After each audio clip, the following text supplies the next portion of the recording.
नमस्कार दोस्तों, स्वागत है आपका अपने YouTube channel infinity classes Bhilwara पर।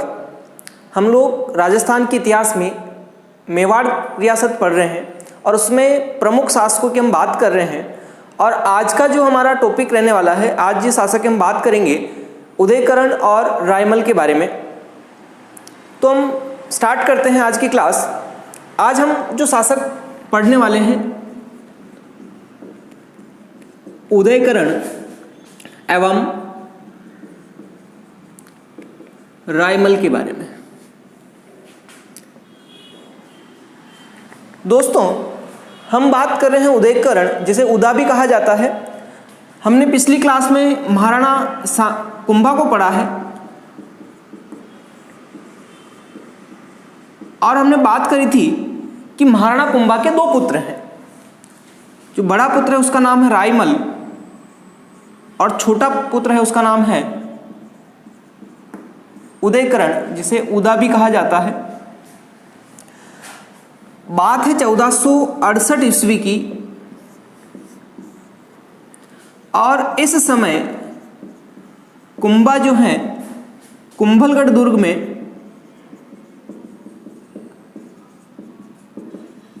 एक तालाब आता है, मामादेव तालाब।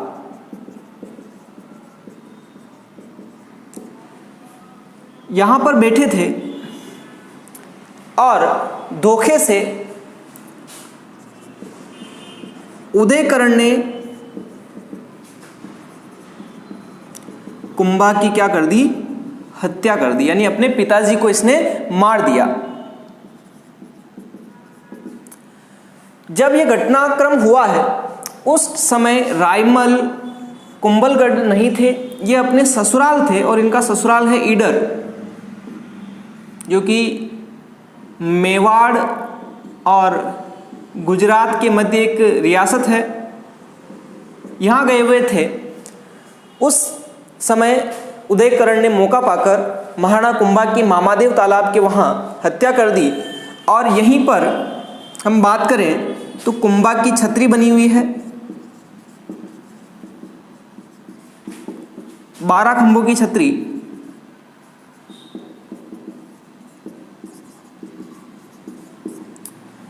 और कटारगढ़ दुर्ग जो कुंभलगढ़ में स्थित है वहां पर है ये। अब होता क्या है, इस बात का पता किसे चलता है? रायमल को चलता है। और रायमल ईडर से वापस कहाँ आता है साहब? मेवाड़ आता है। और जब ईडर से मेवाड़ आता है तो यहाँ पर एक जगह पड़ती है जिसका नाम है जावर। और इस जावर के यहाँ पर एक युद्ध लड़ा जाता है जिसे दाड़िमपुर का युद्ध कहा जाता है, दाड़िमपुर का युद्ध। और ये युद्ध लड़ा जाता है किस किस के मध्य? रायमल और उदयकरण की सेना के मध्य। और इसमें जीत होती है रायमल की। यहाँ से उदयकरण जो है भागकर पहले चित्तौड़गढ़ जाता है और चित्तौड़गढ़ से भागकर ये चला जाता अपने पुत्रों सहित मांडू, या हम कहें मालवा। और मालवा का शासक है यहाँ पर गयासुद्दीन खिलजी। इसकी शरण में चला जाता है और ऐसा कहा जाता है कि मांडू में ही उदयकरण की एक बिजली गिरने से हो जाती क्या? मौत हो जाती है।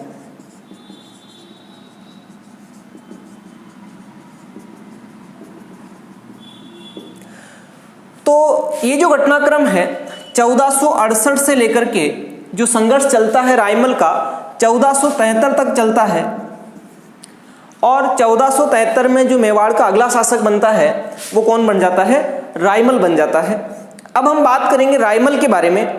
तो रायमल जो शासक बनता है 1473 से स्टार्ट बन जाता है और कब से कब तक इसका कार्यकाल है वो हम देखते हैं।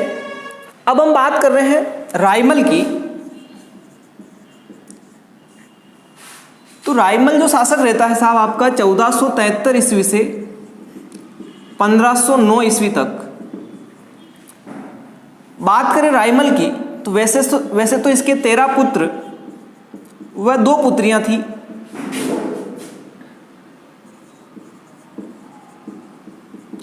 लेकिन इसमें से 4 पुत्र जो हैं वो इंपॉर्टेंट हैं।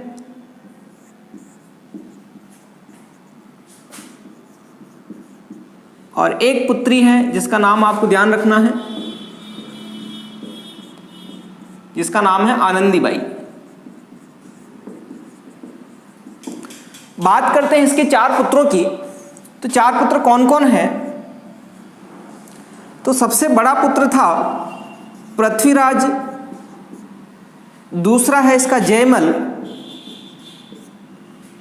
अगला पुत्र है इसका जयदेव, और एक पुत्र है साहब आपका सांगा। पृथ्वीराज, जयमल और जयदेव और एक पुत्र है इसका सांगा। होता क्या है कि एक बार ये चारों भाई जाते हैं एक ज्योतिषी के पास और ज्योतिषी को अपना हाथ दिखाते हैं और सभी अपने अपने राज्यों के बारे में बात करते हैं कि भाई उत्तराधिकारी कौन बनेगा। तो ज्योतिषी ने जो कहा है, सांगा सबसे छोटा पुत्र होने के बावजूद भी जो राजयोग लिखा है सांगा के हथेलियों में देखकर बताया, तो इस बात से पृथ्वीराज, जयमल और जयदेव ये नाराज हो जाते हैं और इसकी बात पर विश्वास नहीं करते हैं। तो ये पहुंच जाते हैं साहब आपके एक चारण जाति की महिला है, इसको हाथ दिखाते हैं, ये भी भविष्यवाणी करती है।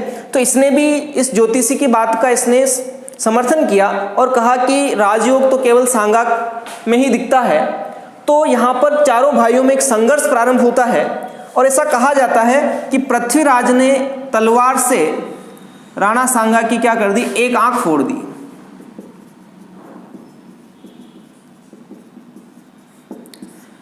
पृथ्वीराज ने राणा सांगा की यहां पर क्या कर दी, एक आंख फोड़ दी। अब इनके बीच में संघर्ष प्रारंभ होता है। तो राणा सांगा अभी छोटा है, तो ये भागकर सबसे पहले पहुंचता है सेवत्री गांव, और इस सेवत्री गांव में बीदा राठौड़ की शरण में जाता है और बीदा राठौड़ इसे शरण देता है।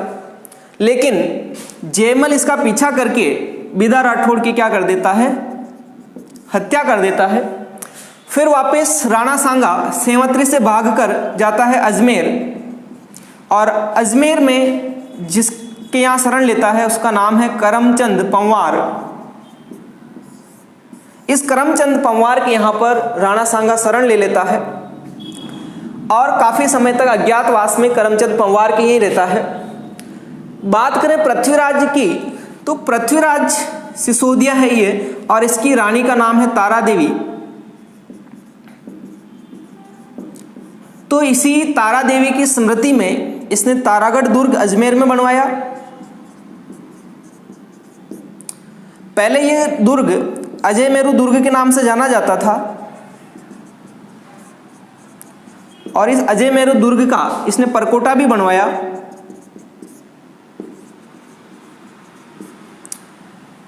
जो तारा देवी है, इसके बारे में भी अपन को एक चीज ध्यान में रखनी है कि ये पृथ्वीराज से रूठकर यशोदा देव की मंदिर यहां रहने लगती है, और इसी वजह से इसे रूठी रानी का महल भी कहा जाता है, रूठी रानी का महल। तो ये अजमेर में यशोदा देव की मंदिर है, इसी को रूठी रानी का महल कहते हैं, क्योंकि तारा देवी पृथ्वीराज सिसोदिया से रूठकर यहाँ रहने लग जाती है। एक और चीज पृथ्वीराज सिसोदिया के बारे में हमें ध्यान में रखनी है कि ये बहुत तेज घुड़सवार था, और इसी वजह से इसे उड़ना राजकुमार भी कहा जाता है, उड़ना राजकुमार। ये चीजें भी अपन को ध्यान में रखनी है। ये कोई ज्यादा इंपॉर्टेंट शासक नहीं है। हम बात करते हैं आनंदीबाई की।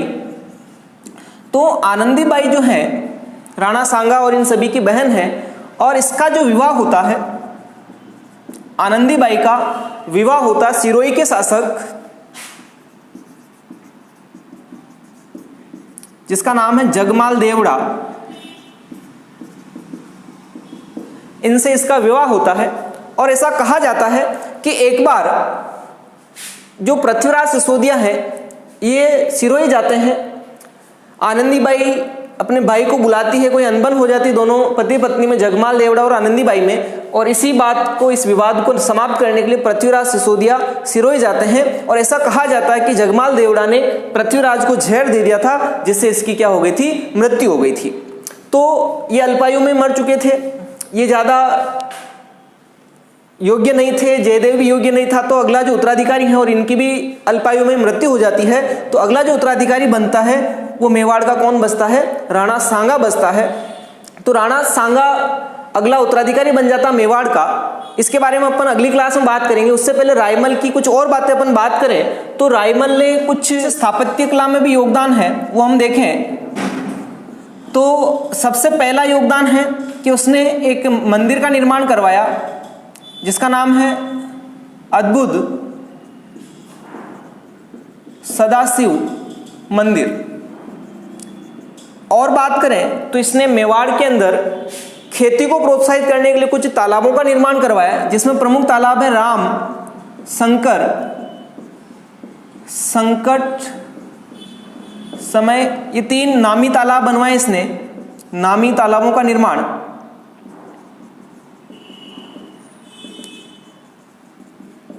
एक और चीज कि जो एकलिंगनाथ मंदिर है इसका भी उसने उद्धार करवाया। एकलिंगनाथ मंदिर का उद्धार।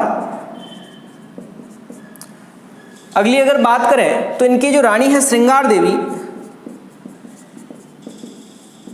ये श्रृंगार देवी कौन है, तो आंवल बावल की जो संधि हुई थी किस किस के बीच में हुई थी, आंवल बावल की संधि मारवाड़ के शासक राव जोधा और मेवाड़ के शासक महाराणा कुंभा, इनके मध्य संधि हुई थी। और इस संधि के तहत कुंभा के ज्येष्ठ पुत्र रायमल और जोधा की, जो राव जोधा है उसकी ज्येष्ठ पुत्री श्रृंगार देवी का विवाह तय हुआ था।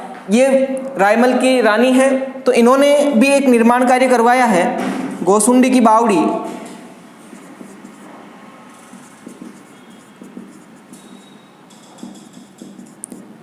का निर्माण इन्होंने करवाया था। इससे पता चलता है कि इन्होंने भी कृषि क्षेत्र को बढ़ावा दिया है। और गोसुंडी का नाम आते ही हमें एक चीज और ध्यान रखनी है, गोसुंडी अभिलेख है, गोसुंडी अभिलेख। और इस अभिलेख से हमें क्या जानकारी मिलती है, तो दूसरी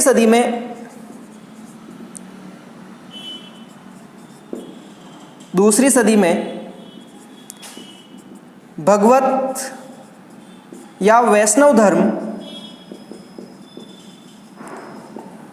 कि हमें क्या मिलती है, जानकारी मिलती है। एक चीज और हमें ध्यान रखनी है कि जो अजमेर का ये करमचंद पंवार है, इसको महाराणा कुंभा ने एक उपाधि दी है जिसका नाम रावल है। रावल की उपाधि करमचंद पंवार को महाराणा सांगा ने दी थी, क्योंकि महाराणा सांगा वहां पर शरण लेता है, यहीं रहता है, तो इसने इसे उपाधि दी, रावल की उपाधि। इसके अलावा भी कुछ चीजें हमें और ध्यान में रखनी है, जैसे कि कर्नल जेम्स टोड है, इन्होंने महाराणा सांगा को भग्न अंश की संज्ञा दी थी। और जितने भी इतिहासकार हैं वो सांगा को हिंदूपत की उपाधि देते हैं। तो आज की क्लास में हम लोग इतना ही समझते हैं, क्योंकि अगला शासक हम पढ़ेंगे महाराणा सांगा, जो एक प्रतापी शासक है, काफ़ी उसके युद्ध सैनिक अभियान भी हमें पढ़ने हैं, तो वो देखेंगे हम लोग अगली क्लास में। तब तक के लिए जय हिंद, जय भारत।